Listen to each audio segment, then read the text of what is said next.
Itong isa po ay sa piling ni Abraham. Doon sa piling ni Abraham, mapapansin po natin, ang sabi po dyan, walang pagdurusa doon. Samantalang sa Hades, ang sabi po rito, nagdurusa yung mayaman. Nagdurusa yung mayaman, at ang sabi po rito, walang tubig doon, uhaw siya. At ang sabi po, may apoy. May apoy doon. So kaya, ang Biblia po ay nagtuturo na kapag ang isang tao namatay, meron nung pupuntahan kagad. Hello? Nandiyan ba kayo? Yes. Gising pa ba kayo? Yes. Nakikita niyo ba ako? Okay, salamat naman. Okay, sabi rin, okay, tuloy natin.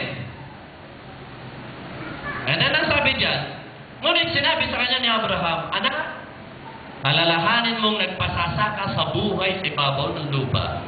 At si Lazaro'y nagtiis ng kahirapan, ngunit ngayon inaalis siya rito, samantalang ikaw na may nagdurusa. Higit sa lahat, inilagay sa pagitan natin ang isang malaking bangin upang ang mga narini hindi makaparehan at ang mga nariyan hindi makaparini. Okay, tingnan natin ulit ang kwento. So, nakikiusap yung mayaman. Kung maaari si Lazaro ay papuntahin sa kanya. Tama ba? Okay.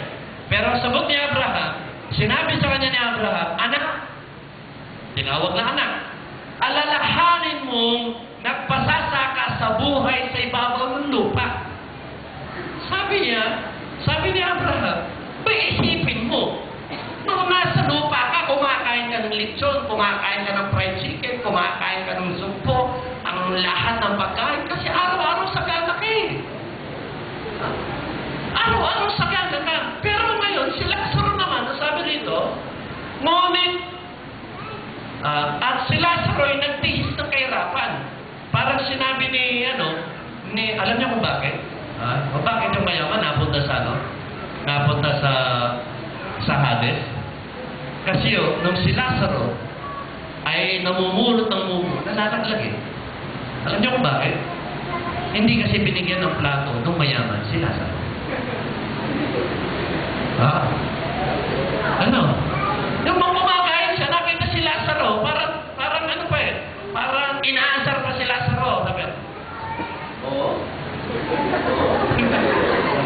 kinakita pa siguro ng mayaman. Ang ginawa ni Lazaro, naghihintay lang siya. Yung mayaman, hindi. Sana binikman lang ng plato. Lazaro, eto plato.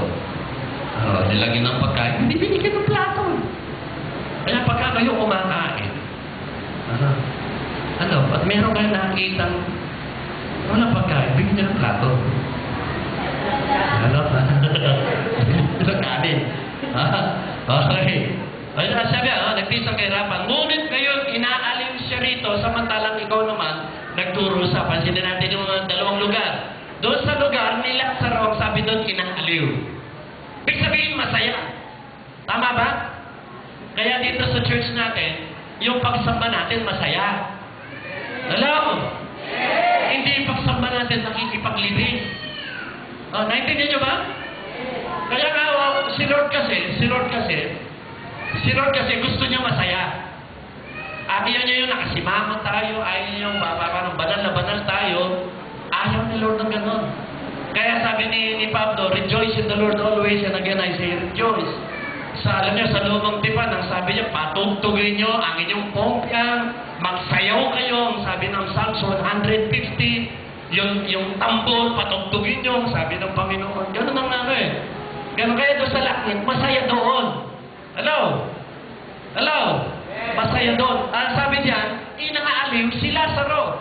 Kaya doon sa impyerno, sabi rito, higit sa lahat, sabi niya, ngunit, ngayon inaaliw siya rito, samantalang ikaw naman nagdurusa. Naghihirap yung mayaman doon sa kanyang kilalalagyan. Hirap na hirap yung mayaman. Kasi may apoy. Hindi siya makaalis doon. Ngayon, pansinin niyo, bakit hindi siya makaalis? Higit sa lahat, inilagay sa pagitan natin ang isang malaking bangin upang ang mga narini hindi makaparian at ang mga nariyan hindi makaparini. Ibig sabihin, ang isang tao, pag namatay, hindi na pwede umalis doon sa kanyang kinalalagyan. Naintindihan ba? Ibig sabihin, walang multo. Walang multo talaga. Tinatakot lang natin sarili natin eh.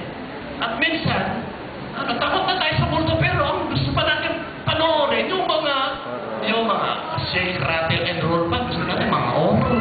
Pag nalulod tayo, nakaganon pa tayo. Nakaganon. Ha? Tapos hindi ka makaihi ka na, gabi na, nanonood ka, ihi ka, hindi ka makaihi. Hindi ka makapunta sa CR. Ano baka pag umihi ka doon sa CR, biglang may lumusot na kamay. Masyado natin tinatakot yung sarili natin. Alam? Kaya ako, bilib ako doon sa mga umuwi dyan sa San Emiliano. Bisipin nyo, pagitan, no? Pagitan, dalawang simenteryo. Dalawang simenteryo. Hindi totoo yun.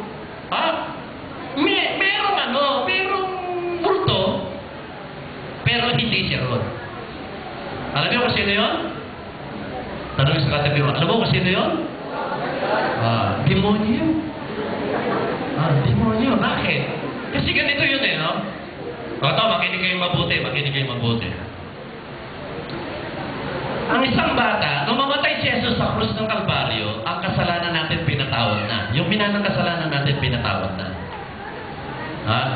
Kaya ang tao hindi siya pupunta sa impyerno dahil doon sa kanyang minanang kasalanan kasi pinatawad ng Panginoon yun. Kaya ang bata, pag namatay yan, diretso sa langit. Naintindihan niyo ba? Pag ang bata namatay, diretso na sa langit yan. Ngayon, ang bata, hindi totoo, kapag ang isang bata, namatay, hindi nabinyagan, sabi ng mga magiging tiyanak daw, hindi totoo yun. Hindi totoo yun. Ang isang bata, pag namatay, diretso sa langit yan. Dapat maintindihan natin yun. Naunawan niyo ba? Diretso sa langit yung mga bata pag namatay. Ngayon, pag tayo tumatanda, yung bata kasi, habang bata pa siya, yung bata, merong anghel de la guardia. May anghel de la guardia. Naintindihan niyo ba? May anghel de la guardia yun. Binabantayan yan. Binabantayan ng anghel. Hanggat wala pa siya doon sa tinatawag na age of accountability. Kaya kung tingnan natin yung mga sanggol, angel eh. Ang sarap halikan ng mga bata. Kahit amoy dodo, mabago pa rin. Yung mga bata. May guardian. Pag dumating ang isang bata doon sa tinatawag na age of accountability, yung alam na niya yung masama't mabuti, at hindi siya nagdesisyon na lumapit sa Panginoon. Hindi siya nagdesisyon na tumanggap sa Panginoon. At nagpatuloy sa paglaki niya sa pagkakasala, yung angel umaalis. Ang pumapalit, demonyo. Naintindihan niyo ba?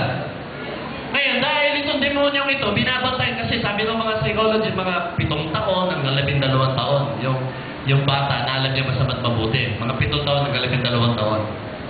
Ngayon, yung demonyo ngayon, binabantayan ito. Alam ng demonyo kung ano paborito niyang pagkain. Alam ng demonyo kung sino paborito niya sa tatay at nanay niya. Alam niya kung sino mga kaibigan niya. Alam ng demonyo yun.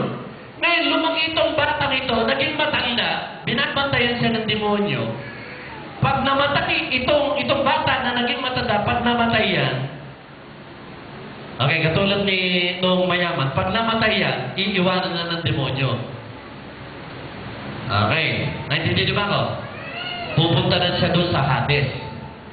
Ngayon, ang demonyo ngayon, para maligaw tayo, ito ang gagawin ng demonyo. 2 Corinto 11, 2 Corinthians chapter 4, hindi ako nagkakamali. Sapagkat si Satanas man ay nagpapakunwaring anghel ng kaliwanagan. Kaya si Satanas ngayon, pati mga demonyo niya, magpapakita kunwari ngayon na siya yun. Kasi kaya ng demonyo na kunin yung mukha, gayahin yung mukha ng taong namatay. Kaya ang tingin natin ngayon, nakala natin yung demonyo yun yung namatay, pero hindi totoo. Ang totoo, demonyo yun. Naintindihan niyo ba? Base sa kwento. Kasi sa kwento, hindi pwedeng umalis